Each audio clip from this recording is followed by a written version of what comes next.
Время истекло. Путин согласился, что ему пора уходить. Американские санкции в действии. В Белом доме улыбаются, в Кремле готовятся к финансовым потерям.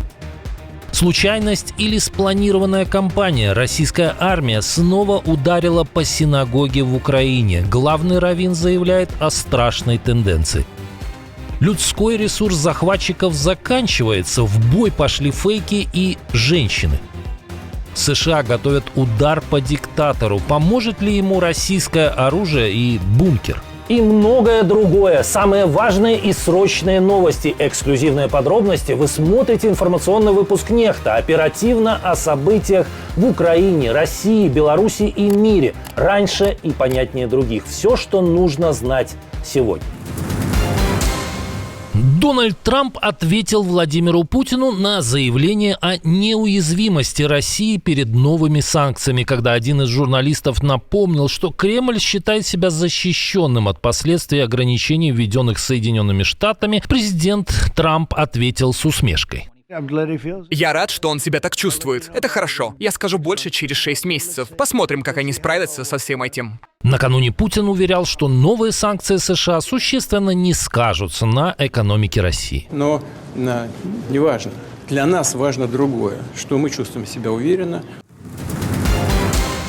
Пока Путин хорохорится, его подчиненные готовятся к удару по бюджету. По данным Bloomberg, в Кремле считают, новые санкции США против Роснефти и Лукойла грозят обернуться крупнейшими финансовыми потерями за все время войны. Две эти компании обеспечивают половину российского нефтяного экспорта, более 2 миллионов баррелей в сутки, с учетом уже заблокированных Сургутнефтегаза и Газпромнефти. Под американские санкции попадет почти 70% всей экспортируемой нефти. Москва рассчитывает удержаться за счет теневого флота и цепочки посредников, но даже при падении экспорта всего на 5-10% бюджет теряет около 120 миллиардов рублей в месяц. Это почти 1/5 часть всех нефтегазовых доходов. Еще до введения новых санкций поступления от продажи углеводородов рухнули на 21%, а дефицит бюджета обещал достичь почти 6 триллионов рублей. Теперь ситуация может быть гораздо хуже. По неофициальным данным, Индия и Китай, крупнейшие покупатели российской нефти, уже приостанавливают закупки, опасаясь вторичных санкций США.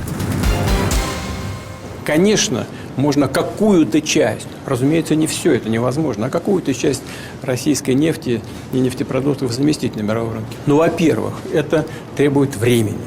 Во-вторых, это требует больших инвестиций. Неприятные для хозяина Кремля новости пришли и из ОПЕК. В организации уверяют, что готовы увеличить добычу нефти, если новые санкции против России приведут к дефициту на мировом рынке. Об этом агентству Reuters сообщил министр нефти Кувейта Тарик Аль-Руми. По его словам, после введения ограничений против Роснефти и Лукойла уже заметен рост спроса на нефть из стран Персидского залива. Нефть действительно подорожала на фоне сообщений об отказе индийских и китайских НПЗ от российских поставок. Цена Brent взлетела на более чем 5,5% до $66 за баррель. Аналитики считают, что дальнейшая динамика зависит от реакции Индии и способности Москвы найти новых покупателей. С начала года страны ОПЕК+ уже увеличили добычу на 2,7 миллионов баррелей в сутки, постепенно сворачивая ковидные ограничения. С ноября картель планирует прибавить еще 137 тысяч баррелей в сутки. Инициативу активно продвигает Саудовская Аравия, тогда как Россия выступает против. На фоне санкций позиции Москвы в картеле стремительно слабеют. Встреча Дональда Трампа с Владимиром Путиным все еще возможно, заявили в Белом доме. Но есть определенные «но». Встреча между этими двумя лидерами не исключена полностью. Думаю, президент и вся администрация надеются, что однажды она состоится. Но мы хотим убедиться, что эта встреча принесет ощутимый, позитивный результат и что президент проведет время с пользой. Пресс-секретарь Белого дома Кэролайн Левит добавила, что президент Трамп не видит достаточного интереса и достаточных действий для продвижения к миру с российской стороны. Никогда такого не было, и вот опять два российских военных самолета Су-30 и Ил-78 на короткое время нарушили воздушное пространство Литвы. Об этом заявила Минобороны страны. Инцидент произошел накануне вечером. Самолеты вошли в литовское воздушное пространство со стороны Калининградской области в районе Кибартай, проследовали вглубь примерно на 700 метров, а потом вернулись. Нарушение длилось около 18 секунд. Для перехвата подняли испанские Eurofighter Typhoon из миссии воздушной полиции НАТО. Я решительно осуждаю нарушение воздушного пространства Литвы истребителем и транспортным самолетом Российской Федерации, переброшенным с территории Калининградской области. Это грубое нарушение международного права и территориального суверенитета Литвы, и мы должны на это отреагировать. В Москве обвинения отрицают. Минобороны страны-агрессора заявили, что авиация совершала плановые учебно-тренировочные полеты над территорией Калининградской области. Полеты проходили в строгом соответствии с правилами использования воздушного пространства над территорией Российской Федерации. От маршрута полета самолеты не отклонялись и не нарушали границ других государств, что подтверждено средствами объективного контроля. Россия нанесла очередной удар по синагоге в Украине, на этот раз в Херсоне. Об этом сообщил главный раввин страны Моше Реувен Асман. Ракета попала прямо в синагогу, но не разорвалась. Хвала Всевышнему. Повреждены крыша и внутренняя отделка. Внутри в тот момент были люди, но взрыва не произошло. Раввин отметил, что в этом видит страшную тенденцию и призвал еврейскую общину не игнорировать воздушные тревоги. Ранее в ночь на 23 октября Россия нанесла удар по синагоге в Киеве.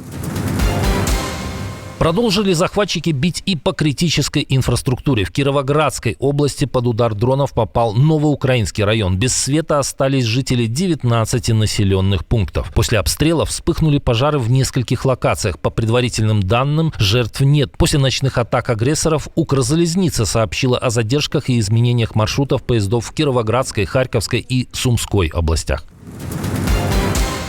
Похоже, потери российской армии настолько велики, что ее командование идет на все более шокирующие шаги. Как сообщает движение АТЭШ, на Покровском направлении захватчики формируют штурмовые роты из женщин. Партизаны, ссылаясь на источники в составе 506-го мотострелкового полка ВСРФ, информируют, женщин набирают, чтобы компенсировать нехватку личного состава, и отправляют на штурмовые действия. Если штурм оказывается неудачным, им приказывают переодеться в гражданское и вести разведку под видом местных жительниц. В АТЭШ добавляют, что для этих женщин нет пути назад. Их жизнь зависит от милости командиров, которую можно заслужить только одним способом, выполнив рискованную задачу.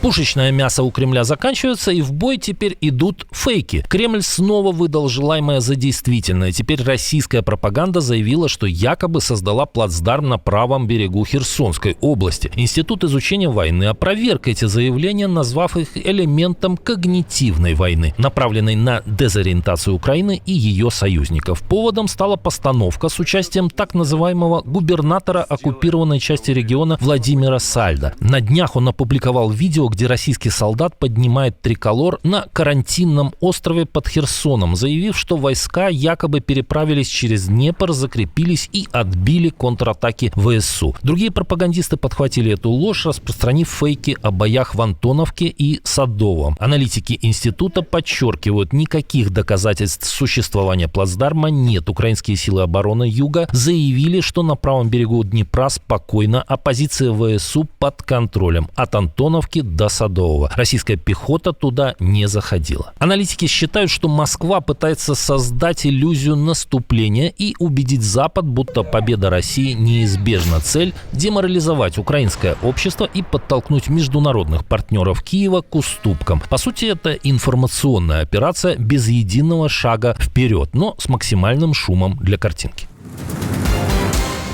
Евросоюз пообещал гарантировать Украине финансовую поддержку еще на 2 года. Об этом заявил председатель Европейского совета Антонио Кошта по итогам саммита в Брюсселе. По его словам, лидеры ЕС договорились покрыть все ключевые финансовые потребности Украины в 2026 и 2027 годах. Теперь Еврокомиссия должна проработать технические, юридические и финансовые детали, чтобы окончательно утвердить механизм на декабрьском саммите ЕС.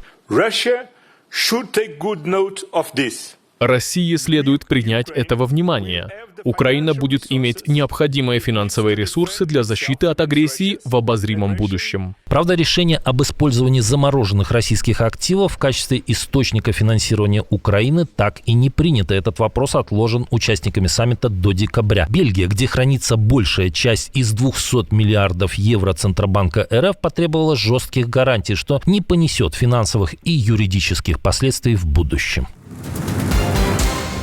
В Белом доме заявляют о новом этапе войны с наркотрафиком. По словам Дональда Трампа, после того, как ВМС США стали топить суда наркотеррористов, морские поставки снизились, и теперь наркотики идут по земле, и США готовы действовать решительно. Теперь они приходят по суше. Знаете, следующей будет земля. Таким образом, Трамп допустил удары по наземным целям в Венесуэле. Мадуро накануне заявил, что его армия располагает 5000 переносных зенитных комплексов «Игла-С» российского производства, которыми диктатор пытается отпугнуть Соединенные Штаты от попыток ударов с воздуха.